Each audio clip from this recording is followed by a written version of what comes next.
He said we live in a 7-bedroom, 5-bath, and the house is paid for. Amen. Who told you you need 30 years to pay off the house? Amen. Imagine this church. If we are using 30 years to pay it, I'll be old.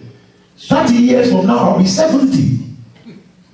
So if one church is all I'm going to live for, then I don't want to live.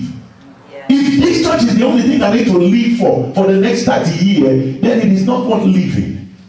No.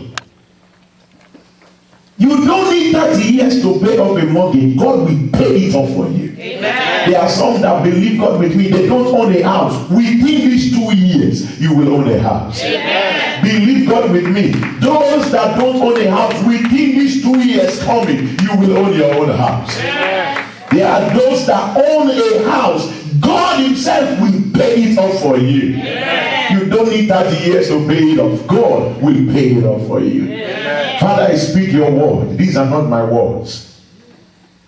I cannot speak a lie. You called me to preach your word. You ordained me and commissioned me. And you promised to be with me. For this is the covenant I had with you on the day you called me, that you will be with me. Amen. I now ask you, I'm about to preach. The Holy Ghost, come down to be with me. Amen. Let not these words that I speak be empty words. Amen. May it not fall to the ground. Holy Ghost, come and sanctify these words that I speak. Amen. I don't want these people to feel good. I want them to be exalted. I want them to be built up. I want them to take a step forward, to move to higher ground, so they can become the individuals you have planned for them to become. Amen. I pray for everyone under the sound of my voice that none shall register failure in their destiny. Amen. None shall register backwardness in their destiny. Amen. Because you have come to this house of God today to seek for refuge, I plead the blood of Jesus over you. Amen. As you have come under this commission, I release the blood of Jesus over you. Amen. You have come for refuge under the hand of the Most High. May your enemies don't find you by the blood of Jesus. Amen. In the name of Jesus, as I speak now, I speak against the spirit of poverty in your life. I rebuke it in the name of Jesus. Poverty, lose your hold. Poverty, let your stronghold be broken. Not by might or by power, but by the blood of Jesus. Amen. And Father, I ask you that in this church, you will raise millionaires. Amen. You will bring in millionaires. Amen. You will make them to be blessed. Yes. And be greatly blessed. I rebuke you, spirit of suffering. Yes. I rebuke you, spirit of backwardness. Yes. Loose this church and these people and let them go free. Amen. Bless us in blessing. Multiply us in multiplying. For your name's sake, give us the victory. And everyone that believes God with me said amen. Amen. If you believe God with me, say amen. Amen. Give me a little bit of your time. And the Lord showed me a vision on Friday of what is coming. And I told my wife, I said, be ready, you take my word for it. Before we die, we're going to sit in the back and we are going to ride in a Rolls Royce while we have a driver. Amen. It is certain it is going to come to pass. Amen. Mark my word, I lie not to you. This your pastor must drive a Lamborghini, not a used Lamborghini, a brand new Lamborghini. Amen. You say, where is he talking from? I'm not talking from emptiness. It is the same thing with this church. When we said we're going to have a church within 5 years, some people think it's fakeness. Some people make a mockery of it. No, I saw a vision. I was standing behind the pulpit and I was telling the pastors, thank you for leaving your churches to come and celebrate the opening of our church. Amen. So based upon that vision, I began to speak. Amen. Based upon that vision, I began to speak. Amen. That God will give us our own church, and it came to pass. Amen. Now I begin to see visions of Lamborghini, Rolls Royce, begin to see visions of millions. Now I'm not waiting for it to come to pass. I've already begun to speak it. Amen. So now when it comes to pass, those that believe with me be enjoying it. Amen. And others will be like, you used to say, but we didn't believe. What is the doctrine that I preach? God promised to bless us, and we must be blessed. Amen. This is the foundation of what I've been preaching for the last 3 weeks. In 2 Corinthians chapter 8 verse 9, this is a foundation. Quickly, I want to lay this foundation, then we move on. In 2 Corinthians chapter 8 verse 9, he said, for you know the grace of our Lord Jesus, that though he was rich, for your sake he became poor, so that he, through his poverty, he might become rich. Somebody say, I must be rich. I must be rich. You keep speaking like you don't mean it. You are used to poverty. Say, I must be rich. I must be rich. Say it like a soldier. I must be rich. I must be rich. You say, what does it mean to be rich? Paul defined it for us. To be rich means having sufficiency in all things at all times. Amen. I have sufficiency in all things at all times. I don't live in lack. Everything that I need, my soul have it. Amen. He said that he became poor so that you will become rich. Let me tell you something. To be rich is the will of God. Amen. It is not a sin to be rich.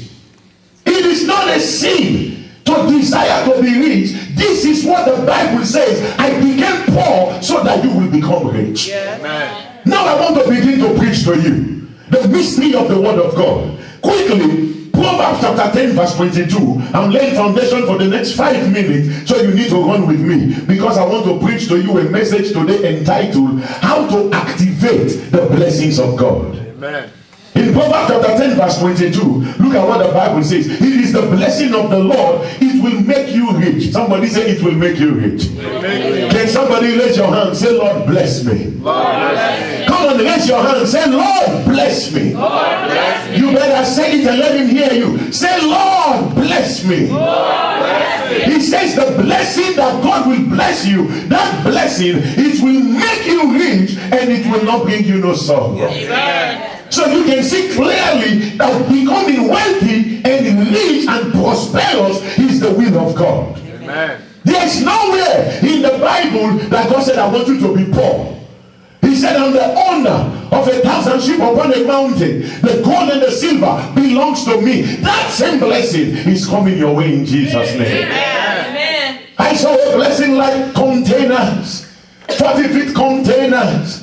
And then they were being packed, and the containers were all scattered. And you tend to pack it and they're offloading it. And I keep seeing the vision. And I woke up, I'm like, God, what are you saying? What does it mean? He said, there's a blessing coming. You will not be able to stack it because it will be doubling upon one another. It will be doubling upon one another. Ladies and gentlemen, the Lord God is about to bless us. Amen. You are about to be blessed. Amen. I'm confident in it. You say, what is Pastor saying? Ezekiel chapter 34 verse 26. Ezekiel chapter 34 verse 26. Look at what the scripture says. And I will make them. Ezekiel 34 26. And I will make them and the places. He says them and the places. That means not just you. He said the places round about my hill, I will make them a blessing. I will cause the showers to come down in his season. Remember the word, in his season. I will cause the shower to come down. Look at what the Bible says. There shall be showers of blessing. Yes. Somebody raise your hand and say showers of blessing. Let it fall on my life. You better raise your hand. I can feel the Holy Ghost. Say showers of blessing. Please fall down on my life. Now confess. Say everything that does not grow. Showers of blessing fall upon my life. Everything that is barren in my life. Showers of blessing fall on me now. Showers of blessing fall on me now. Fall on me now. Fall on me now. I receive it in Jesus' name. Amen. He said these showers of blessing will come on you. Now I want to lay my last foundation before I begin to preach. I am confident that you are going to be blessed. I am confident that one of you is going to pay off this church with one check. You're not going to give it in pieces. You are going to pay it off with one check. Because I begin to see this week as I fast and pray that even though we have enemies, but God is beginning to give us the victory over our enemies. That God, I begin to see that we are beginning to gain ascendancy against our enemies. That means they are going to fight us, but greater is he that is in us than he that is in the world. I saw us getting ascendancy, taking the advantage over our enemies in the battle. Our enemies are defeated because God is fighting for us. Amen. You are going to be declared the winner because God is fighting for you. Yes. Can I hear you say amen? Amen. Now I want you to read, and God led me to this scripture this week as I fast and pray. He said, I want you to affirm my promise that I'm showing you in the visions of the night based upon the word of God. And he led me to this scripture in Leviticus chapter 25. I'm going to read verse 20 to 22. Leviticus 25 verse 20. Everybody look at it.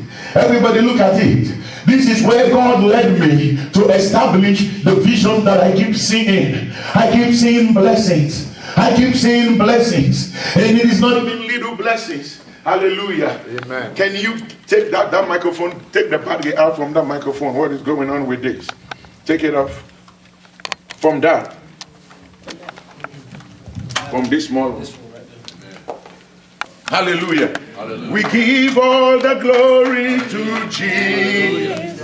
Come on, sing it. To Jesus. Oh, to Jesus. We give all the glory to Jesus and tell of his wonderful. Somebody say amen. Amen. Look at where God led me. Look at where God led me.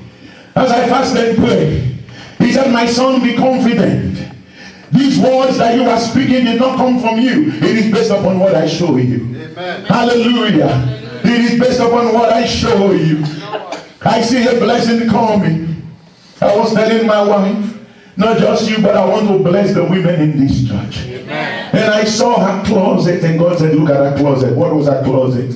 She had shoes that was packed from the ground all the way to the ceiling. Amen. I said, huh? God said, I'm going to bless you people. Amen. I want the men in this church to be blessed. Amen. I want the women to be blessed. Amen. I see a vision wherein all the women in this church go on a cruise to celebrate their anniversary. Amen. Yeah. Going on a cruise. Paying for those that cannot afford it. All of them go for a cruise. Amen. Go to Bahamas, go to Bermuda, go spend 2 weeks and enjoy and come back. Amen. Are you listening to what I'm saying?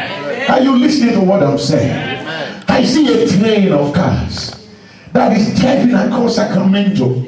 That when you look at them, every man must ask, who are these people? Yes, sir. I see a blessing coming. Amen. It is coming, ladies and gentlemen. Yes, it is coming. Look at what God led me. Leviticus 25 verse 20. Everybody read with me. 1, 2, 3, go. And he shall say, what shall we eat in the 7th year? Behold, we shall not sow nor gather in our. Now hold on there in verse 20.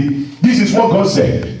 He said, on the first year you must sow the land, on the second year so, on the third year so, on the fourth and fifth and the 6th year you must sow in the land. He said, but on the 7th year I do not want you to sow in the land. You should not plant, you should not harvest. He said, there's nothing you must do in the land. So the people said to God, but what is going to happen if we don't sow in the 7th year? What are we going to eat? What are we going to have on the same year? And look at what God said in the next verse, Leviticus 25:21.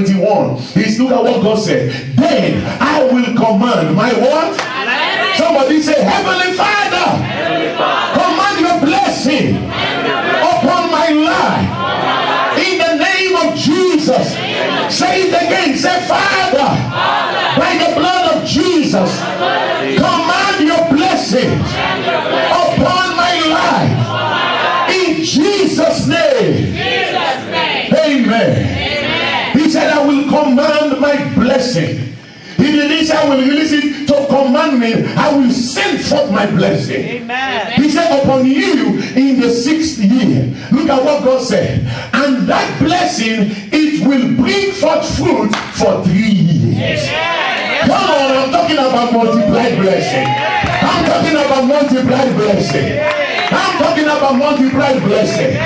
I said multiplied blessing. He said, I will bless you so much in the 6th year that you will be so blessed for 3 years. The blessing will last you. Now that is what I'm talking about. When I am so blessed for 3 years, I don't need to go to work. What I do, I just eat and drink and sleep and relax and chill out. I go to the gym, I go to the movies, I go to the restaurant, eat and sleep and chill out, and come and bless the Lord. For 3 years, having a divine vacation. Look at what God said.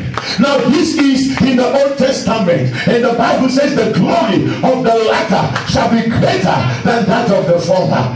He said, I will bless you in the 6th year, that whatever you sow, it shall last for 3 years. Somebody say, in my life, I receive multiplied blessing. Say, in the name of Jesus. Say, multiplied blessing. No, I don't want to be walking all the days of my life. I don't want to be walking all the days of my life. Monday through Friday, Saturday and Sunday, I am sweating and struggling in my 20s, in my 30s, and in my 40s, and in my 50s, and in my 60s. And now look at what is going on. They have increased.